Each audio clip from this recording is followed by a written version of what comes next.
Bismillah, salam alaikum. Soyez les bienvenus dans notre chaîne électronique Oustad Plus. Dans cette vidéo, on va voir l'exercice numéro 3, qui est une suite de l'exercice numéro 2 qu'on a déjà vu.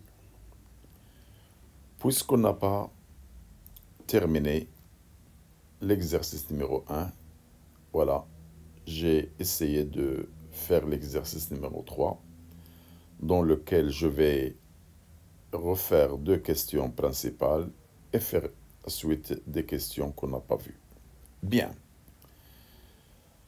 Alors, je vais lire le texte. On réalise le montage du schéma de la figure numéro 1. C'est dessous, voilà. Regardez la figure numéro 1. D'après le schéma, qu'est-ce qu'on regarde? Qu'est-ce qu'on remarque? On a un dipôle RC avec un générateur. Donc on peut déduire qu'on va faire l'étude de la réponse d'un dipôle RC à un échelon montant de tension, c'est-à-dire le cas du charge d'un condensateur. Et avec un générateur, regardez, il y a une flèche et la constante E, c'est-à-dire un générateur de tension constante. Bon, le montage se comporte d'un générateur de tension E, d'un résisteur de résistance 100 ohms, d'un condensateur de capacité C et d'un interrupteur. Voilà. Le condensateur est initialement déchargé. Alors on va fermer l'interrupteur K un instant considéré comme origine du temps. Un système d'acquisition relié à un ordinateur permet d'acquérir la tension électrique aux bornes du condensateur UC de T. Voir la figure 2. Voilà. On obtient UC en fonction du temps. On regarde, on remarque que la courbe est une fonction croissante. Bien. Parmi les questions qu'on pose souvent dans ce genre d'exercice, alors, la première question, établir l'équation différentielle qui vérifie la tension UC. Et vérifier que l'expression UC égale A multiplié par 1 moins exponentielle moins T sur taux est une solution de l'équation différentielle, en déterminant les expressions des constantes taux et A en fonction des paramètres du circuit RCE. Bien. On a déjà fait ça dans l'exercice numéro 2, et puisque ces questions sont très importantes, qu'on va les refaire même dans les leçons prochaines, en changeant le genre de dipôle, mais la méthode reste toujours la même, je vais les refaire encore une fois. Bien. Alors, suite de l'exercice numéro 2, c'est-à-dire solution de l'exercice qu'on a numéroté 3. Alors on commence toujours par établir l'équation différentielle vérifiée par UC de T. Très bien. Comme d'habitude, on va représenter la tension E du générateur. Alors, c'est un générateur de tension E constante. Alors, on va représenter le sens du courant. Regardez, il a le même sens que E, parce que c'est un générateur. Alors, le courant, il va entrer dans le résisteur. Après, il va descendre à travers le condensateur et continuer son chemin. Alors, comme d'habitude, on va représenter les tensions aux bornes de R et C. Puisque R et C sont des récepteurs, regardez le sens de I vers le bas, alors la tension, elle va avoir un sens vers le haut, UR. De même pour le condensateur, alors regardez le UC vers le haut, inverse de I. Voilà, parce que ce sont des récepteurs. Donc ça, c'est une question qu'on peut poser, représenter la tension en respectant la convention récepteur. Bien. Alors, pour établir cette équation différentielle, on commence par la loi d'additivité des tensions. Alors, on a deux tensions ER et UC avec la tension borne au générateur. Donc, la loi d'additivité, la somme de ER plus UC égale à E. Bien. On sait que UR égale RI et I égale C DUC sur DT. Je n'ai pas utilisé DQ sur DT parce que le variable demandé, c'est UC. Donc, je remplace le UR par RI, ça devient RI plus, je laisse UC parce que c'est le variable demandé, égal à E. Maintenant, je remplace le E. Voilà, regardez, le I, pardon, avec son expression. Qu'est-ce qu'on va obtenir maintenant? RC DUC sur DT plus UC égale à E. Très bien, ça, c'est l'expression. C'est l'équation différentielle. Regardez le variable UC et sa dérivée. Très bien. On peut l'écrire autrement. Ou, alors je peux diviser le tout par RC. J'obtiens RC par RC, alors ça va donner DUC sur DT plus 1 sur RC UC égale E sur RC. Voilà une autre forme d'équation différentielle. Alors, dans la question numéro 2, on vous a demandé de vérifier la solution. UC égale A multiplié par 1 moins exponentielle moins T sur tau, en déterminant les expressions des constantes A et tau. Bien, je reprends l'équation différentielle qu'on a montrée. RC DUC sur DT plus UC égale à E. Alors, pour vérifier cette solution, on doit remplacer le UC qu'on vous a donné et sa dérivée. Donc, on est obligé de commencer par, on a UC égale, alors je vais développer cette équation. A multiplié par 1, c'est A, moins A exponentielle moins T sur tau. Alors, j'ai maintenant le UC, la voilà. Qu'est-ce qu'on cherche maintenant? Sa dérivée. Je cherche la dérivée. Donc, c'est quoi la dérivée de UC par rapport au temps?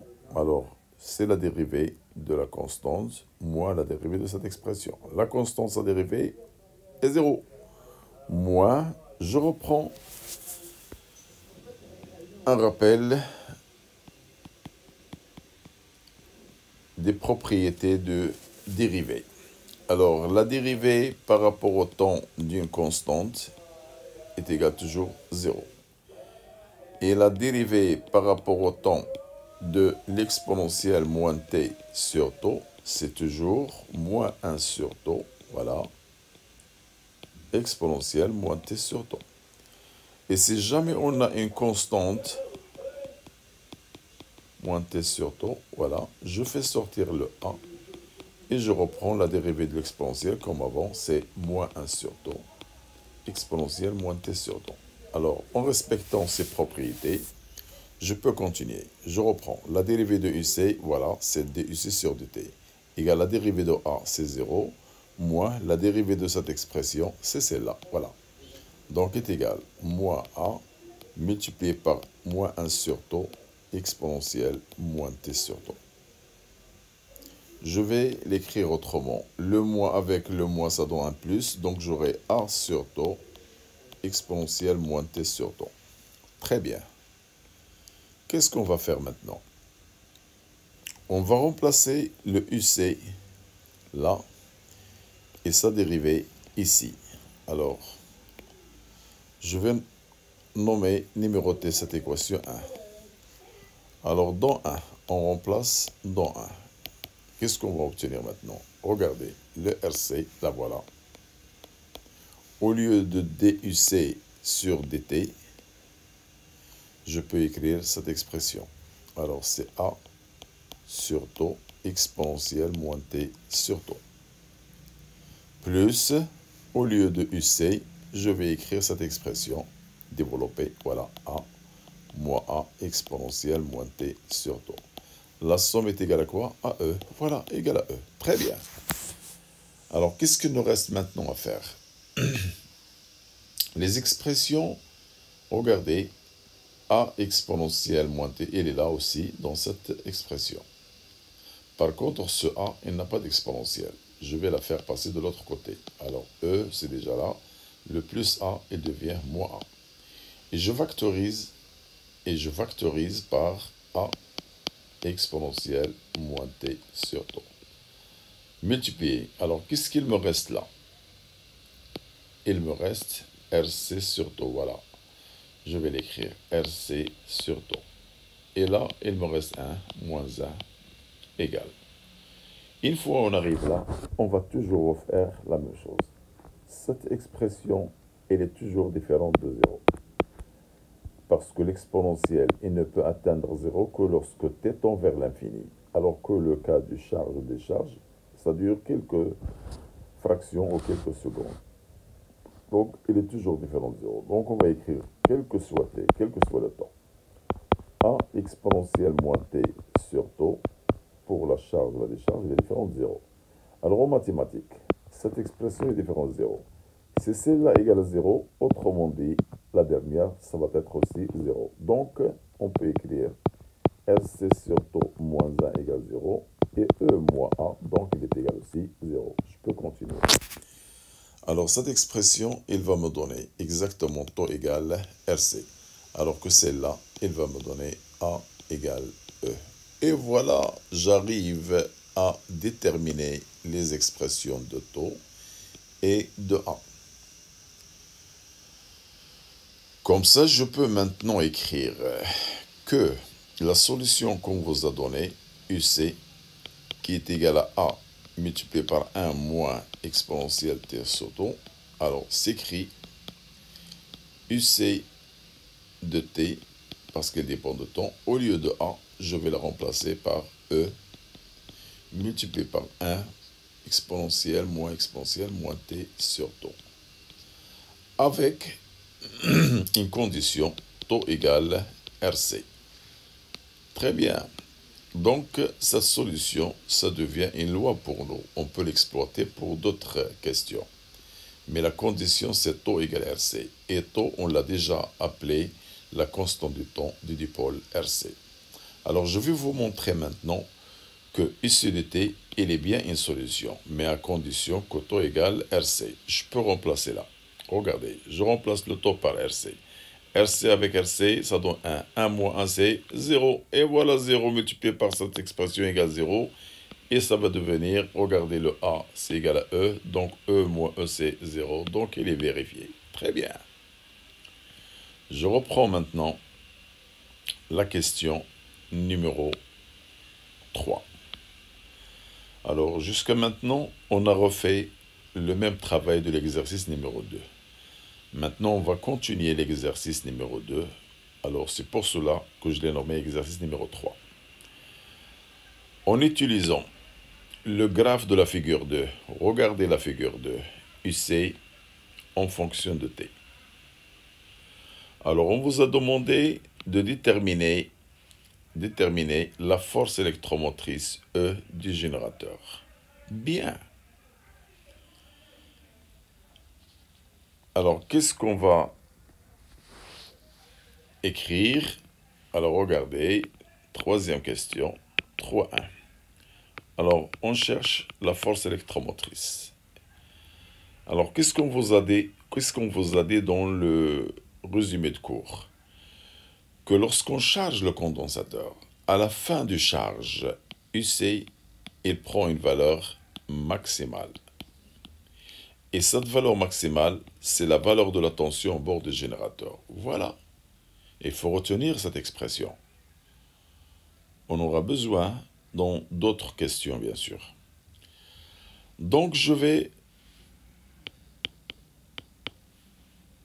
maintenant déduire la valeur de E à partir de la courbe. Regardez, la tension UC en fonction de T. C'est une fonction croissante, voilà. Donc c'est une fonction croissante. Et après, il se stabilise. Voilà. Alors la valeur maximale qu'il va atteindre, c'est cette valeur. Alors voilà, cette valeur-là, c'est ce qu'on va appeler la force électromotrice E du générateur. Donc E égale combien? Alors je vais encore vérifier, c'est 10. Voilà, très bien, c'est 10. Alors le E maintenant égale 10 volts. 3,2. Qu'est-ce qu'on a demandé dans la question 3.2? Déterminer la constante du temps du dipôle RC. Regardez dans le schéma. On vous a donné la courbe avec la tangente. Regardez la tangente. L'intersection de cette tangente delta avec la symptote de la courbe ici, le point d'intersection. Ce point d'intersection, regardez, ce point d'intersection, sa projection. Donc, l'abscisse obtenue, c'est ce qu'on appelle taux. Alors, le taux égale 1. 1 quoi? 1 milliseconde. Bien, donc le taux, la constante du temps du dipôle RC égale 1 milliseconde. Très bien, je vais l'encadrer. Maintenant, la question 3.3. Ce sont des déductions à partir de la courbe. Déduire aussi la capacité C du condensateur. Ça veut dire, n'oublions pas qu'on a la résistance R égale 100 ohms. Alors, on cherche la capacité du condensateur. Très bien, c'est quoi la capacité? Comment on peut la déterminer? Alors, on a taux. On connaît déjà R égale 100 ohms. Alors, je sais, on a l'expression taux égale RC. Donc, je peux déduire que C égale taux sur R. Bien. Alors, le taux, c'est 1 milliseconde. Donc, je vais la convertir en secondes. 10 moins 3. Divisé par R égale 100. Et comme ça, j'obtiens 10 à la puissance moins 5. Donc, C égale 10 moins 5. L'unité, c'est le farad. Je peux l'écrire aussi. Je peux l'écrire. Regardez, C égale 10 multiplié par 10 à la puissance moins 6 farad. C'est la même chose. Et 10 moins 6 farad, c'est microfarad. Je peux l'écrire 10 microfarad. Voilà. Alors, je laisse le 10 moins 5, sans problème. Alors, maintenant, on passe à la question numéro 4. Calculer l'énergie électrique maximale stockée dans le condensateur à la fin de sa charge. Très bien. Alors, je vous fais rappel de l'énergie électrique.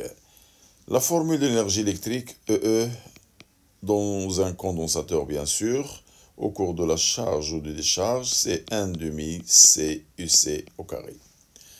Alors, on vous demande l'énergie électrique maximale. Alors, selon cette relation, il devient 1,5 C. Au lieu de UC, je prends UC maximal, bien sûr au carré. Ah, on a déjà vu UC max, je reprends. On a déjà vu que UC max, c'est E. Alors, E, on l'a trouvé, c'est 10 volts. Très bien, donc je reprends l'application numérique. L'application numérique, alors, égale 1,5 multiplié par C. On vient de trouver C, c'est 10 à la puissance moins 5. Je la garde toujours C en farad. Multiplié par UC, il y a 10 au carré. Et comme ça, on obtient EE maximal égale 5 10 moins 4. Voilà. L'unité de l'énergie, c'est le joule. Très bien, voilà, on vient de déterminer l'énergie électrique maximale. Alors, il nous reste à voir maintenant la question numéro 5 et 6. Regardez le 5. Calculer la charge électrique maximale des condensateurs. Très bien. Alors, c'est une occasion pour apprendre les formules qu'on vous a déjà données. Alors, regardez la formule, la question 5. On vous demande la charge maximale. Très bien. On connaît déjà la formule Q égale C UC. Très bien. Moi, je cherche Q max. Donc, à partir de cette formule, je peux écrire Q max égale C UC max. Alors, c'est une constante, bien sûr. Et UC max, toujours, c'est quoi? C'est E. Donc, ça devient C multiplié par E. Très bien. Application numérique. Alors, Q max égale C, c'est 10 moins 5, c'est déjà trouvé. Et le E, c'est aussi 10. Alors, qu'est-ce qu'il me reste? 10 à la puissance moins 4. Quoi? Coulomb. Bien. Je vais l'encadrer. Voilà le Q max. Il me reste maintenant la question numéro 6. Je reprends l'exercice. Alors, calculer quoi? Calculer le rapport. Quel rapport? R égale EE sur E max, mais à l'instant T égale taux. Très bien. Qu'est-ce qu'on va faire maintenant? Je vais écrire ce qu'on vous a demandé de calculer. On cherche le E, le R qui est égal à EE sur EE maximal. Très bien. Mais à l'instant T égale taux. Très bien. Je commence maintenant par écrire la formule de l'énergie EE. C'est quoi EE? C'est 1 demi C UC au carré. Bien. Mais moi, je demande EE à l'instant T égale taux. Ah, on vous a déjà demandé dans la deuxième question de vérifier la solution. Et on l'a vérifié. UC de T égale à quoi? Alors, E fois 1 moins multiplié par 1 moins exponentielle moins T sur taux. Et toujours avec taux égale quoi? Égale RC. Bien. Alors maintenant, je peux remplacer quoi? Le UC par son expression. Qu'est-ce que ça va devenir maintenant? EE égale 1 demi C. Regardez, au lieu de UC, je vais écrire cette expression au carré. E au carré, 1 moins exponentielle moins T sur taux. Très bien. Alors moi, je cherche cette énergie à l'instant T égale taux. Alors, je vais écrire encore AT égale taux. Ça va devenir encore une fois EE égale, regardez, 1 demi C E au carré. Alors, regardez, le E au carré multiplié par, j'ai oublié, c'est un carré. Voilà, parce que cette expression au carré, donc elle est égale à celle-là au carré. Le E, c'est déjà fait au carré, et 1 moins exponentiel, c'est aussi au carré. Alors, à t égale taux, je vais remplacer le temps ici, regardez, le temps ici par taux. Ça va devenir 1 moins exponentiel, taux sur taux, c'est 1 moins 1 au carré. Bien. Avec la calculatrice, on va trouver 1 moins exponentiel moins 1, c'est 0,63. Alors, ça va donner maintenant EE à l'instant t égale taux égale exactement 1 demi C E au carré multiplié par 0,63 au carré. Bien. Maintenant, je vais encadrer ce résultat qui représente le EE, voilà. Il me reste maintenant le EE max. Alors, avec EE maximal, c'est quoi? Alors, c'est 1 demi C UC max au carré. Ah, on vous a dit que EC max, c'est E. Donc, ça va devenir 1 demi C E au carré. Voilà le EE max. Je vais l'encadrer encore. Alors maintenant, je peux numéroter. Voilà. Ce rapport-là, c'est 1. Cette énergie, c'est 2. Et celle-là, c'est 3. Alors maintenant, 2 et 3 dans la relation 1. Je remplace 2 et 3 dans 1. Qu'est-ce qu'on va obtenir? Le rapport R égale, au lieu de EE, à l'instant t égale tau, je vais écrire cette expression. C'est 1 demi CE au carré, 0,63 au carré, divisé par EE max. Regardez le rapport, EE max. Alors, on a trouvé, c'est 1 demi CE au carré. Maintenant, je peux simplifier. Regardez 1 demi CE au carré, 1 demi CE au carré. On va simplifier. Il me reste R égale 0,63 au carré. Avec la calculatrice, on va trouver R égale 0, à peu près 0,40. Voilà. Très bien. Je crois qu'on a terminé l'exercice, fin de l'exercice 3 qui est suite de l'exercice numéro 2. Vous étiez toujours avec le professeur de physique-chimie qui vous remercie infiniment, Monsieur Azdil Minawi. N'oubliez pas de s'abonner, de partager, de faire like, de faire le nécessaire pour nous encourager. Merci et voir la suite. J'ai encore d'autres exercices. Je fais varier les exercices et je vais toujours aller vers la difficulté croissante pour satisfaire les élèves des sciences maths et des PC aussi. Merci, au revoir.